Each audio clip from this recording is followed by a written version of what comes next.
Have you seen this bag before? Chances are that you have.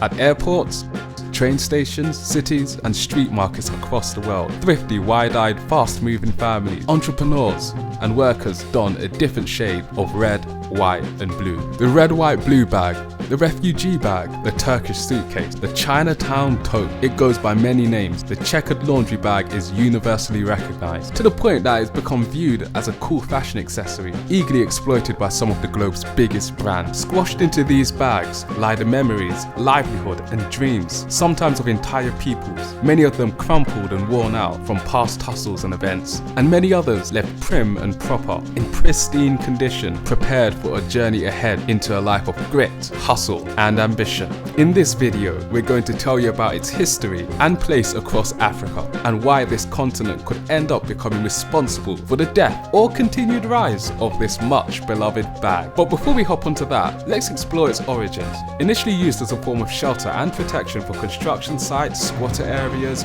and farmland across Asia, a bag was eventually adapted from its material, and the first checkered laundry bags were manufactured in Hong Kong by a tailor named Li Wa in the 1960s, where they became known as red, white, blue bags. Foldable, easily expandable, durable, waterproof and light, the bags have since then become a hit and has emerged as an ubiquitous sight in many parts of the world. And Africa is no stranger to this ubiquity, as international rural-urban migration takes off all over a rapidly developing continent. The bag can be seen everywhere, and with that spread and expansion comes the different names and identities pegged to it across the region. Like in different parts of southern Africa, where it's endearingly referred to as the China bag, or the Zimbabwe bag, or the Unomncane, which literally means the one with lines in Xhosa, but many more know it as the Ghana Must Go bag. Here's what you need to know about the story behind the Ghana Must Go moniker.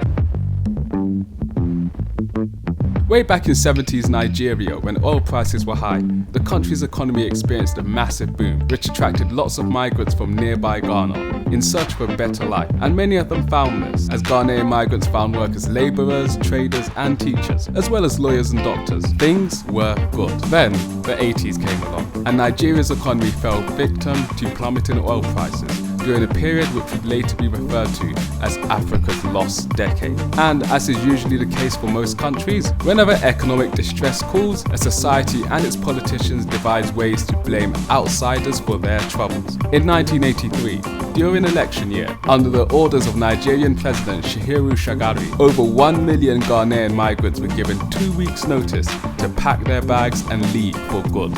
But despite its unfortunate and xenophobic beginnings in Africa, the checkered laundry bag now serves as a prevalent cultural marker for the whole continent. Africans from all over now use this bag, the contents of which probably contain stuff from everywhere in the motherland, along with the rest of the world.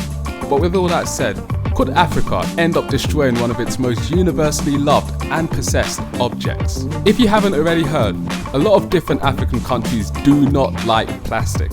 Like, really hate it. 31 sub-Saharan African countries have already passed bans of varying degrees on the use of plastic bags. In fact, in Kenya, anyone found carrying a plastic bag, let alone manufacturing and distributing one, may find themselves coughing up big bucks to pay for fines, or better yet, see themselves in the slammer. Yes, they ain't playing. And if you don't know, now you know. And it doesn't end there. Major airlines such as KLM and Air France recently moved to ban the check-in of Ghana Must Go bags, while others have taken things a step further, with Dubai Airport banning the use of these bags anywhere on their site. So, could this spell the end for the infamous bag of many names? Perhaps not. With the exception of Kenya, and in time to come, possibly Tanzania, Africa's war on plastic has spared our friendly neighbourhood laundry bags. And there's an argument that says that these bans may end up lending even more popularity to checkered plastic laundry bags across the continent, as most African countries have only placed bans on single-use plastic bags. And the red, white and blue bag is clearly not made for one-off usage. These things can seriously last you for years, and more Africans may use these bags more often as a result of their reusability as they're made to ditch